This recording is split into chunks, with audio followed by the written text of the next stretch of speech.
우리 집 잘 지세. 만세 반석 위에도 우리 집 잘 지세. 아멘. 할렐루야. 오늘 2026년 3월의 세 번째 주일을 맞이해서 하나님의 말씀 같이 듣기를 원합니다. 오늘 하나님의 말씀은 마가복음 13장 28절부터 37절을 본문으로 다시 오실 주님을 기다리는 삶이라는 제목으로 말씀을 나누고자 합니다. 사랑하는 여러분, 누군가를 기다려 보신 적이 있으시죠? 누군가를 무엇인가를 기다린다는 것은 쉬운 일일까요? 어려운 일일까요? 누군가를 많이 기다렸다가 만났을 때 그 기쁨은 참 크고 즐거울 것입니다. 또 무엇인가를 얻기 위해서 많이 기다리고 인내하였는데 마침내 얻게 되었을 때 그 기쁨은 이루 말할 수 없겠죠. 창세기 성경을 보면 믿음의 조상 아브라함이 75세에 하나님의 부르심을 받고 믿음 생활을 본격적으로 시작하였는데 무자한 아브라함에게 하나님께서는 후손을 주신다고 약속하셨습니다. 그런데 그 약속을 하신 지 무려 25년 만에 아브라함 100세 때 아내 사라 90세 때 하나님이 드디어 이삭을 아들로 주셨습니다. 여러분, 아브라함이 25년 동안 기다리면서 순탄한 일만 있었을까요? 결코 그렇지 않습니다.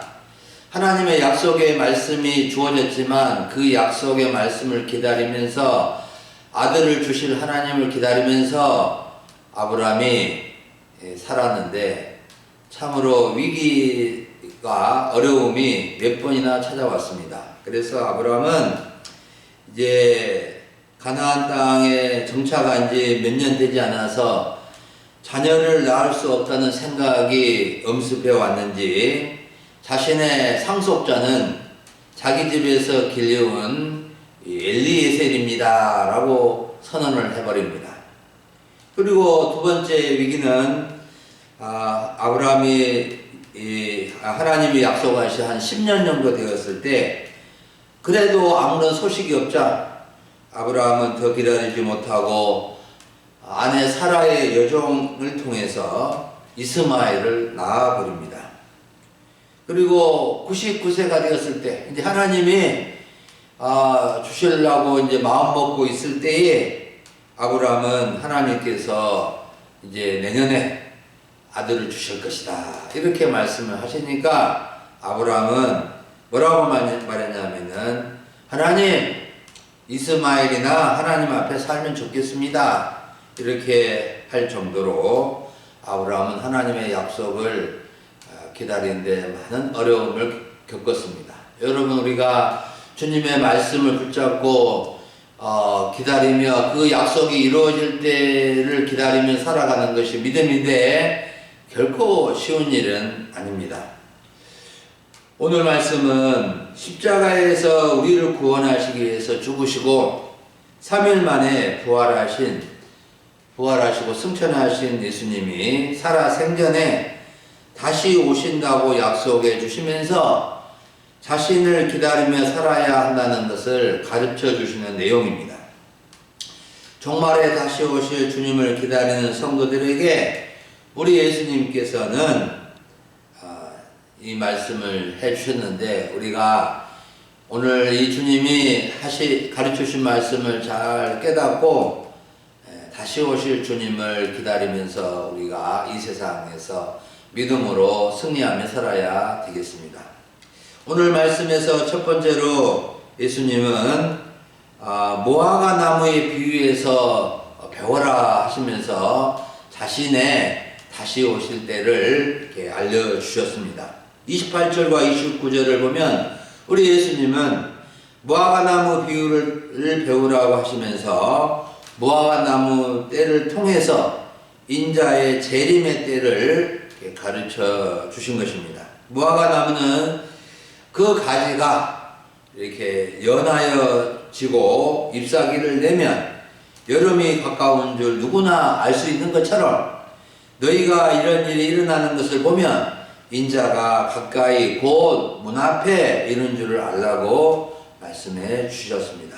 무화과 나무는 꽃이 피지 않고 열매를 맺어 무화과라 불리우는데 꽃이 없는 것이 아니라 껍질 안에 속에 꽃을 피우고 꽃이 익어서 먹게 되는 과일이죠. 그리고 무화과는 나무의 눈에서 연한 가지가 나와서 자라면서 동시에 열매를 맺고 잎사귀가 자랐는데 그 잎사귀가 최대한 커지면은 이제 여름의 때가 되고 여름이 지나면은 익게 되죠. 이스라엘의 랍비들, 선생들은 무화과 나무의 변화로 계절을 측정했는데 여름이 다가온다는 것은 단순히 계절의 변화만을 의미하는 것이 아니라 무엇인가가 가까이 다가와 있음을 시사하는 상징적인 표현을 쓰기도 합니다. 우리 예수님은 무엇인가가 가까이 다가오고 있는 것이 바로 자신의 재림이 문 앞에 이런 것이라고 알려주신 것입니다.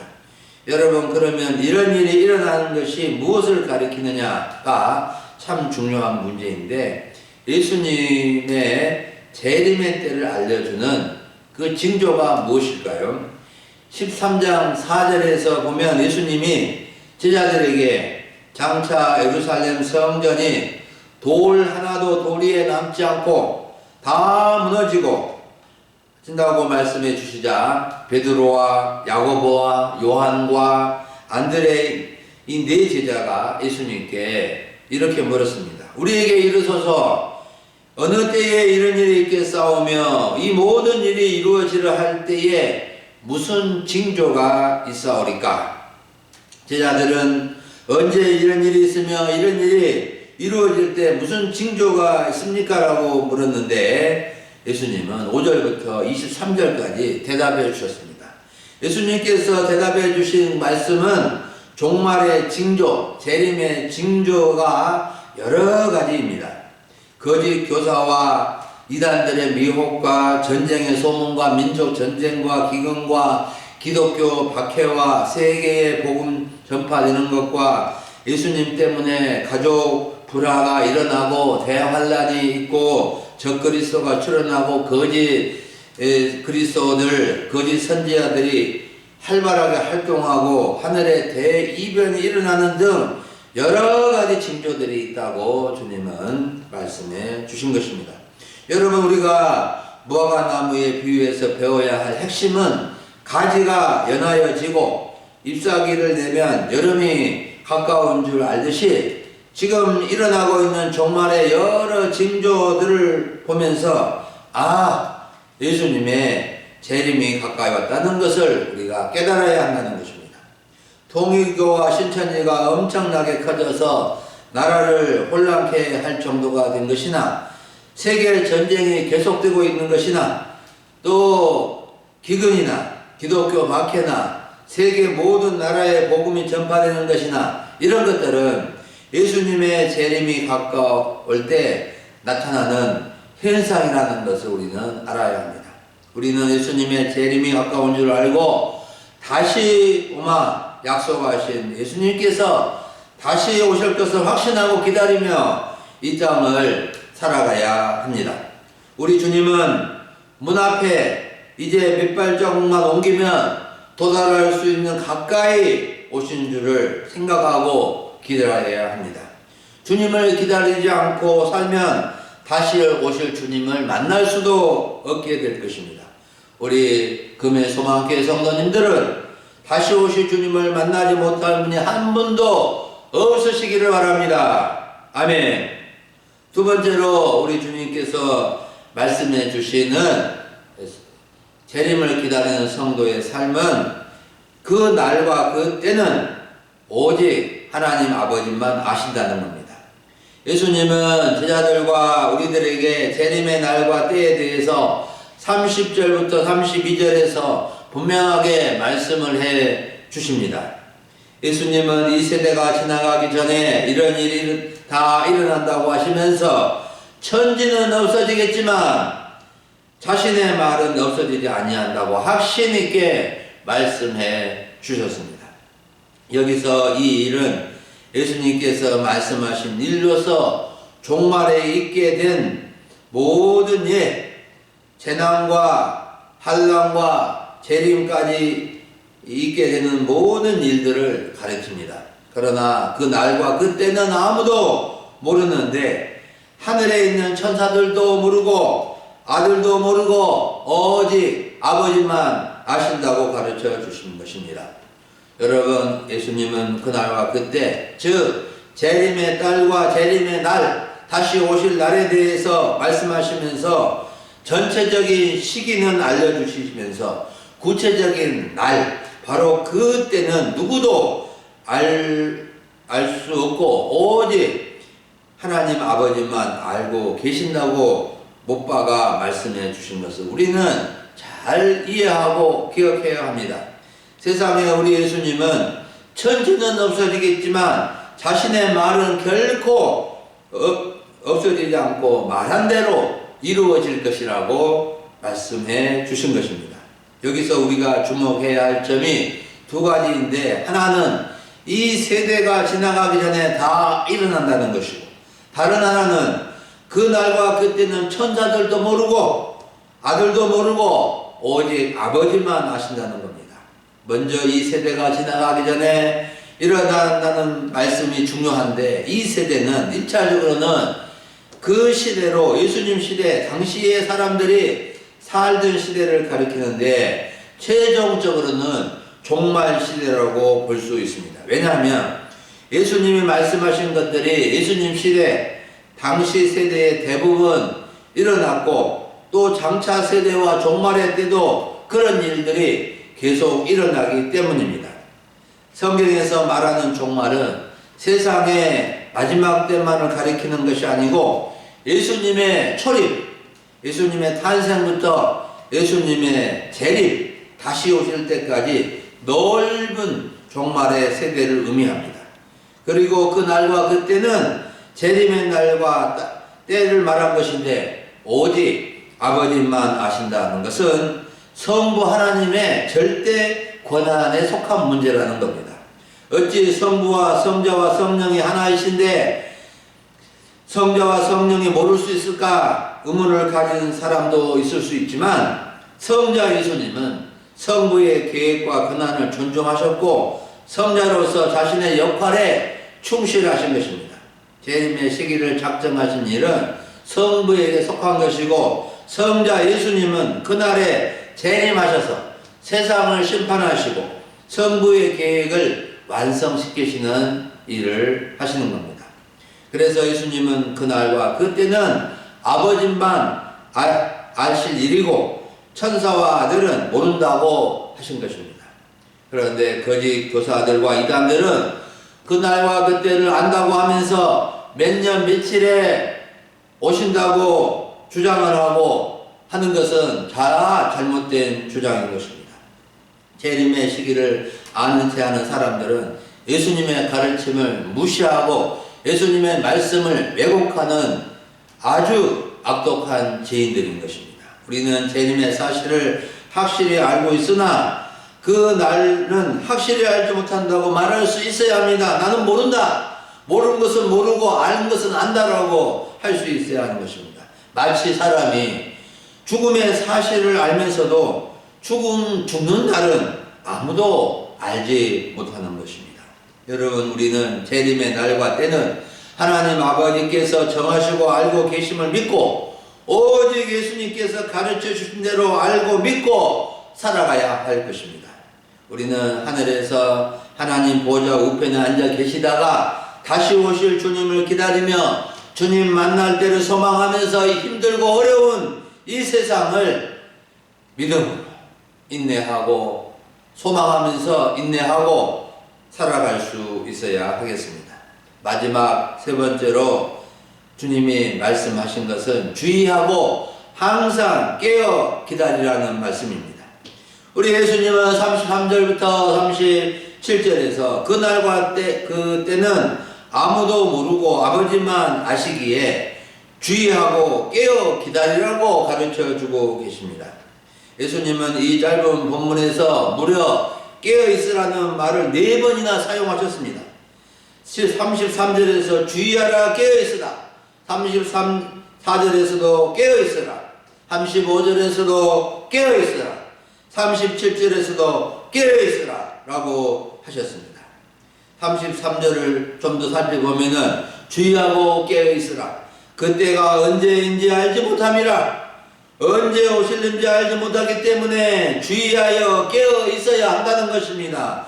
언제 올지 알면 깨어 있을 필요가 없는데 여기에서 주님의 깊은 뜻이 있는 것 같습니다. 34절부터 36절에서는 주인과 종의 관계 속에서 무슨 일을 하면서 깨어 있어야 하는지를 가르쳐 주십니다.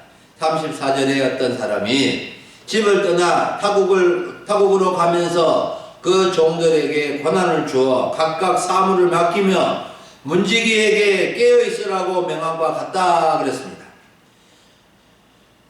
종을 많이 둔 어떤 주인이 타국의 볼일을 보러 가면서 그 종들에게 권한을 주어 각각 사물을 맡겨주었고 문지기에게 깨어 있으라고 명령한 것 같이 깨어 있으라고 말씀해 주신 것입니다. 종들은 주인이 돌아올 때까지 자신들에게 맡겨진 사물을 해야 하고 문지기는 깨어 문을 지켜야 할 사무가 책임이 있는 것입니다. 35절에서 깨어 있으라. 집 주인이 언제 올는지, 혹 저물 때 일는지, 밤중에 일는지, 다 올 때 일는지, 새벽 일는지 너희가 알지 못한다. 주인이 언제 돌아올지는 알려주지 않았기 때문에 종들은 항상 깨어 자신들에게 맡겨진 일을 충성스럽게 감당해야 했습니다. 36절은 그가 호련히 와서 너희가 자는 것을 보지 않도록 해야 한다. 종들에게 중요한 것은 주인이 언제 올지라도 자지 않고 깨어 있어야 한다는 것입니다. 할 일을 하지 아니하고 잠자고 있으면 게으른 종이라고 책망을 받을 수밖에 없기 때문입니다. 37절에서 깨어 있어야 할 대상을 알려줍니다.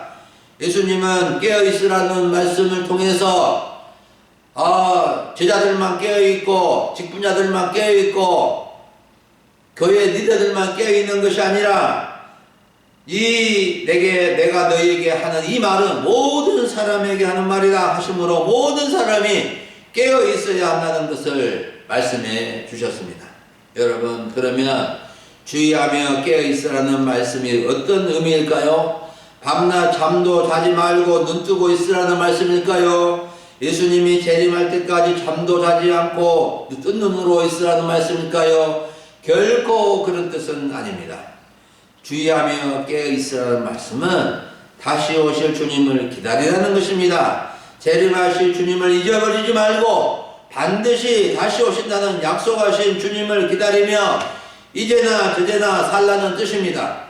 또한 주의하며 깨어있으라는 말씀은 자신에게 맡겨진 사무가 뭘까요? 맡겨진 직무죠. 직분이죠. 사명이죠. 역할이죠. 이런 것을 감당하면서 주님을 기다리며 살라는 것입니다. 맡겨준 사물을 소홀하게 여기고 전혀 겉들어 보지도 않고 자기 일만 하고 주인이 언제 오겠어? 못 올지도 몰라, 안 올지도 몰라 이렇게 생각하고 게으름 피우고 딴 일을 하게 되면은 큰 책망을 받게 되는 것입니다. 주의하라는 것은 마음에 새겨두고 조심하라는 뜻인데 거짓 소문이나 거짓 교훈이나 이단들이나 거짓 선지자들이나 적그리스도들의 정체를 파악하고 조심하라는 것이고 깨어있으라는 것은 졸거나 잠에서 깨어있는 상태를 의미하는데 아니라고 나태한 모습을 벗어버리고 경건한 믿음 생활을 하라는 뜻입니다. 여러분, 예수님이 재림의 날과 때를 모른다고 깨어있으라고 하신 것은 깊은 의미가 있다고 하는데 어떤 의미일까요? 언제라고 구체적으로 알려주면 사람들은 대부분 이제 맡겨준 사명을 충실히 감당하지 않고 언제 온다, 언제쯤 온다, 이제 며칠 뒤에 온다 이렇게 생각하고 그때만 하는 척 할 수 있는 것입니다. 그러나 언제 오실지 모르기 때문에 항상 깨어 있어야 된다. 우리 인간의 질성은 사람들 눈앞에서는 잘한 척해요. 그러나 사람이 없으면은 자기 생각대로 자기 마음대로 할 수 있는 질성을 가지고 있어요. 그렇기 때문에 예수님은 참으로 그날과 그때를 구체적으로 알려주시지 않으신 것입니다. 여러분, 우리는 이단과 거짓 교훈을 주의해야 하며 깨어 기도하며 다시 오실 주님을 기다리며 살아가야 합니다. 다시 오신다고 말씀하시고 승천하신 예수님께서 맡겨주신 사명, 맡겨주신 사무, 직분을 충실히 충성스럽게 감당함으로 기쁨으로 주님을 맞이할 수 있기를 원합니다. 사랑하는 여러분, 오늘 오전에 우리는 다시 오실 주님을 기다리는 삶이라는 주제로 말씀을 들었습니다. 우리는 무화과 나무 비유에서 무화과 가지가 연하여지고 잎사귀를 내면 여름이 가까운 줄 알듯이 오늘날에도 종말의 징조가 나타나는 것을 보면서 우리 주님이 오실 날이 얼마 남지 않았고 그 문 앞에 이른 줄을 알아야 하겠습니다. 뿐만 아니라 재림의 날과 때는 천사들도 모르고 아들도 모르고 오직 하나님만 아시는 것을 깨닫고 반드시 말씀대로 오실 주님을 기다리면서 정말로 오늘도 내일도 항상 주님을 기다리며 살아가야 되겠습니다. 여러분, 정말로 어떤 사람들은 말합니다. 교회는 나중에 시간이 있을 때 이제 젊었을 때는 열심히 돈 벌고 나중에 늙어서나 교회 좀 다닐란다 이렇게 말하는 분들이 가끔 있습니다. 이런 분들은 나이가 들어서 오면 좋겠지만 나이 들어서 교회 다니기도 쉽지 않아요. 정말로 젊었을 때나 늙었을 때나 언제나 우리 주님이 마치 오늘 밤에라도 내일 새벽에라도 오실 것이라고 믿고 깨어서 주님을 기다리며 주님께서 맡겨주신 사명을 충성스럽게 감당하는 주님의 종들이 될 수 있기를 바랍니다.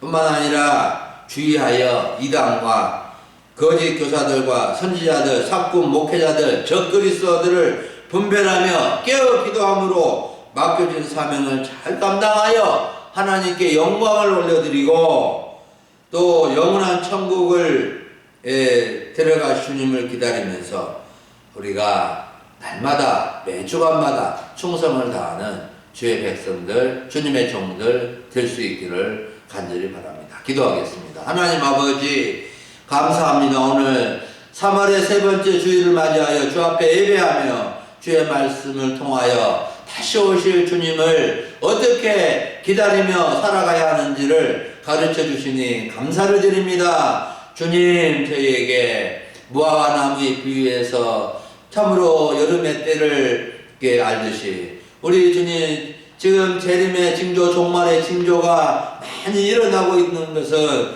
바로 주님의 다시 올 때가 가까이 온 줄을 저희가 알고 깨어있게 해주시고 아버지 오늘이나 내일이나 언제 올지 모르시는 우리 주님을 저희가 기다리면서 맡겨주신 사명 잘 감당하고 어떤 이단과 거짓 선지자들과 아버지 이단들을 물리치고 주의 말씀 붙잡고 주님의 가르침 따라서 믿음 생활 잘 감당할 수 있도록 도와주시옵소서. 감사를 드리옵고 우리 주 예수님의 이름으로 기도합니다. 아멘.